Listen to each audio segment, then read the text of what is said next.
പിന്നെ രാഗി കെട്ടിയാൽ മാസ്ക് ചെയ്യണം, ഒരു ചരട് കെട്ടിയാൽ മാസ്ക് ചെയ്താണ് കാണിക്കേണ്ടത് നമുക്ക്.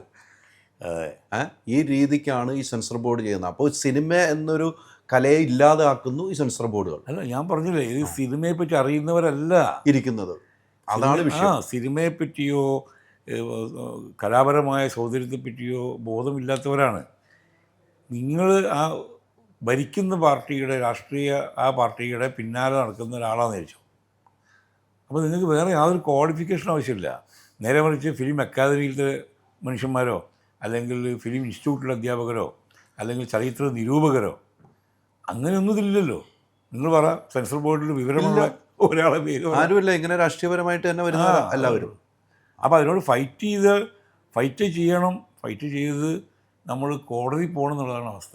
ഈ ജോയേട്ടൻ്റെ എക്സ്പീരിയൻസ് വെച്ച് ദീർഘകാലം സിനിമാ പ്രവർത്തനമാണ്, നാടകക്കാരനാണ്, എഴുത്തുകാരനാണ്, മാധ്യമപ്രവർത്തനമാണ്. ഇതിനു മുമ്പ് പണ്ട് കാലങ്ങളിൽ ഇങ്ങനെ ഒരു സെൻസർ ബോർഡിൻ്റെ ബുദ്ധിമുട്ടുകളുണ്ടായിരുന്നു? അത് സെൻസർ ബോർഡിൻ്റെ ബുദ്ധിമുട്ടുകൾ പലപ്പോഴും പല സിനിമകൾക്കും നമ്മൾ നേരിട്ടിട്ടുണ്ട്. ഇപ്പോൾ JSK എന്നുള്ള സിനിമയില്ല, അതൊക്കെ ഇപ്പോഴാണ്. അതെ, പണ്ടത്തെ കാലത്ത് സെൻസർ ബോർഡിന് കുറച്ചും കൂടി സെൻസിറ്റീവായ ആൾക്കാരുണ്ടാവും, സെൻസിബിളായ ആൾക്കാർ. എന്താണ് കല, എവിടെയാണ് ഇത് സമൂഹത്തിനെ ബാധിക്കുന്നത്, പ്രധാനമായിട്ടും നോക്കുന്നത്